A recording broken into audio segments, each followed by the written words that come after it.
2월 8일 오전 11시 화요일 아침입니다. 이 시간에는 6월 11일 국민의힘당 전당대회를 앞두고 김종인 전 비상대책위원장의 이 행보가 이 작은 소용돌이와 혼란을 불러일으키고 있습니다. 김종인 위원장의 거동, 말 한마디, 행동 하나가 4월 7일 서울 부산시장 보궐선거 끝난 이후에 그 당을 떠났다고 하지만은 이런 혼란의 요소로 계속 그는 작용하고 있습니다. 따라서 이 시간에는 저는 김종인 위원장이 우리 헌정사의 간신으로 기록될 것인가, 국민적 간신으로 기록되고 말 것인가, 아니다, 그래서는 안 된다. 지금 이맘쯤 이제 그는 야인의 길을 가야 한다라고 하는 충언을 하고자 합니다. 김 위원장과 저는 같은 해에 대학은 다르지만은 대학에 들어간 같은 시대를 살아온 사람입니다. 그는 아주 탁월한 능력을 발휘했습니다. 전두환 정권과 노태우 정권에 이르는 사이에 청와대 경제수석 비서관, 보사부 장관, 그리고 비례대표를 하기 시작해서 지금까지 총 5번의 비례대표를 했습니다. 이 비례대표는 이른바 김영삼 대통령 체제 라인과는 반대편에 선 이 정파에서 비례대표를 5번 한 우리 헌정사의 초유의 기록을 가지고 있습니다. 그것은 그 개인의 탁월한 능력이라고 할 수밖에 없습니다. 국회의원 한 번 되기 위해서 얼마나 힘들어 하는데 그것도 비례대표를 5번이나 할 수 있다 하면 거의 아주 탁월한 능력을 우리는 인정해야 되리라고 생각합니다. 지금까지 그가 보여온 그 행보는 박근혜 정권 탄생에 결정적 역할을 했고 문재인 정권 탄생에도 결정적 역할을 했습니다. 그 뒤에 작년에 4.15 총선거 직전에 국민의힘당에 들어와서 그 후에 비상대책위원장을 거의 1년 가까이 맡아와서 그리고 서울 부산시장 보궐선거를 그가 위원장으로 있는 동안에 치러졌습니다. 그는 당을 떠나면서 곧바로 그가 몸담았던 그 국민의힘당을 향해서 이거 아사리판이다. 이 당에는 대통령 후보를 낼 자격이 없다. 이렇게 아주 침을 뱉듯이 그런 운동을 보였는데 이건 참말로 기상천외한 운동이라고 할 수밖에 없습니다. 자기가 몸담았던 곳에 대해서.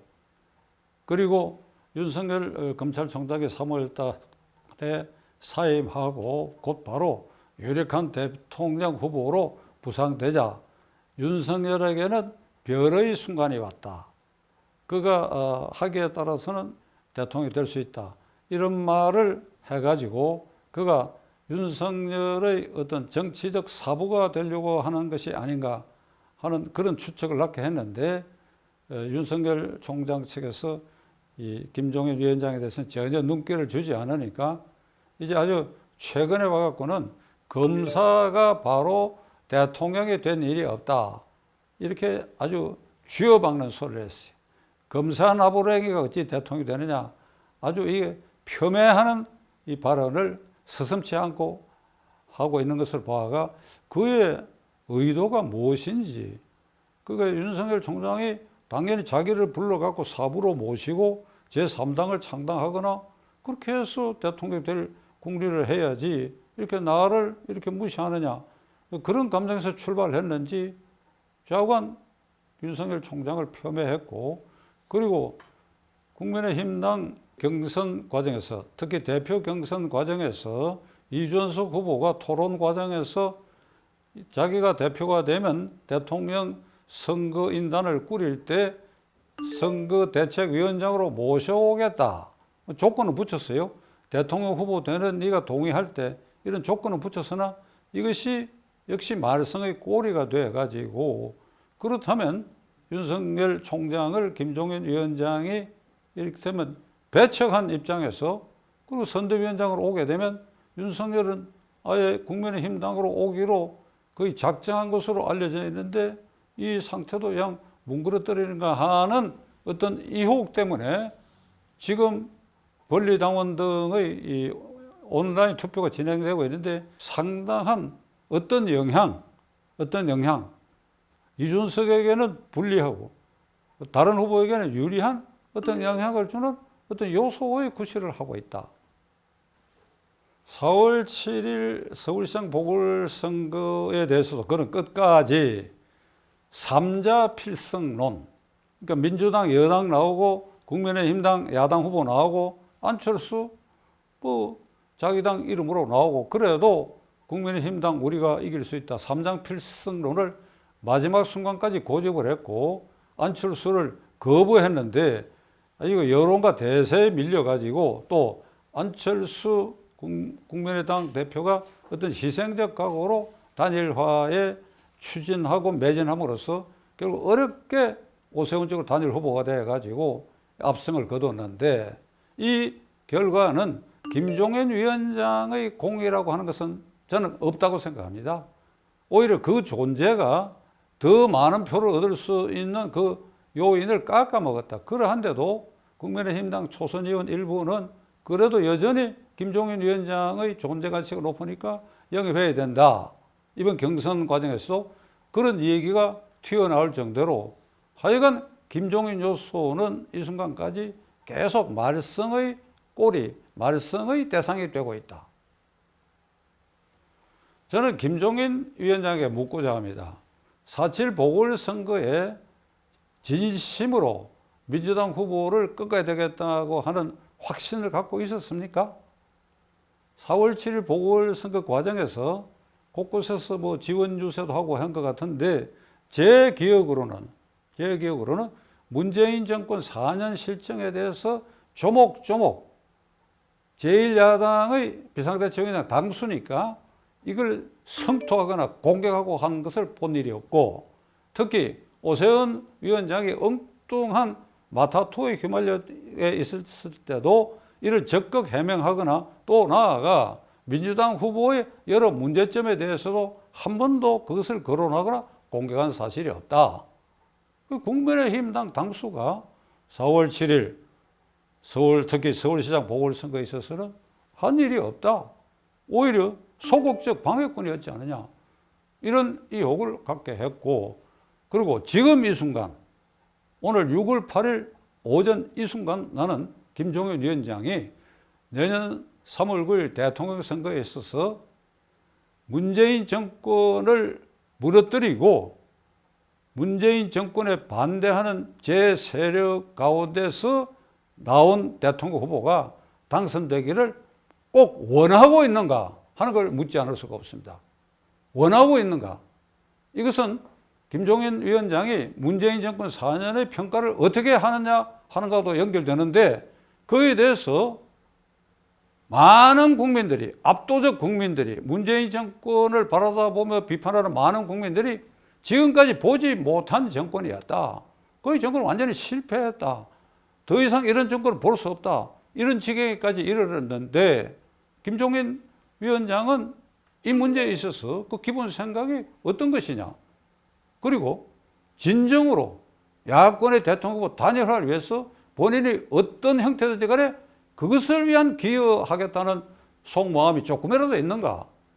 이 두 가지 질문에서 그는 대답해야 할 순간이 왔다고 봅니다. 또 하나의 의문은 그는 이 순간에도 권력 분산형 이른바 이원 집정제, 실제로 내각제지만은 대통령만은 허수아비 대통령을 직접 선거를 하고 내각의 모든 실질적 권한을 주는 이원 집정제 개헌, 그 이원 집정제 개헌론자입니다. 우리는 그렇게 알고 있어요.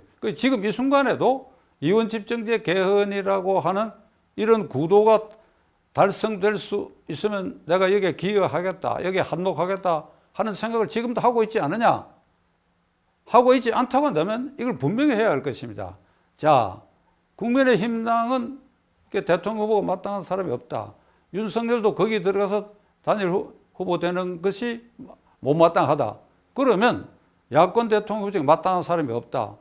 그리고 정권 안에도 이재명을 반대하는 압도적 세력이 있으니까 차라리 이재명에게 권력이 가는 것보다는 이원 집정제로 분산된 권력으로 국회는 여전히 여당이 장악하고 있으니까 거기에서 자기들 손으로 뽑은 총리가 여전히 권한을 행사해서 문재인 대통령과 그 정권 실세들이 편안한 퇴로를 열어주는 이 이원 집정제에 대해서 아주 큰 틀에서 김종인 위원장이 이 정권 핵심부와 뭔가 물밑에서 교류하고 있지 않냐 하는 의혹이 있다고 하는 것을 공개된 유튜브 방송들에 대해서 여기저기서 그런 얘기가 쏟아져 나오고 있는데 이 점에 대해서도 김종인 위원장 분명히 말할 수 있어야 될 것입니다.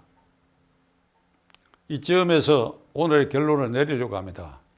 저는 김종인 위원장이 이제 나이가 많으니까 야인이 되라 이게 아닙니다. 지금까지 그는 두 정권을 서로 상반되는 두 정권을 창출하는 데 기여를 했고 그리고 문재인 정권 탄생 이후에는 제1야당에 어떤 기여를 하려고 했는데 제가 보기에는 이게 충분한 기여를 하지 않았다.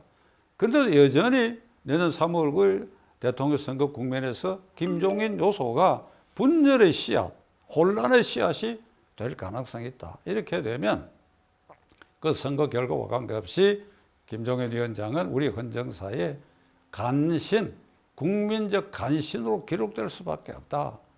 이걸 어떻게 용납하겠느냐, 그러한 행태를. 옛말에 노인은 실수하면 안 된다는 말이 있다. 이걸 김 위원장은 명심하시오.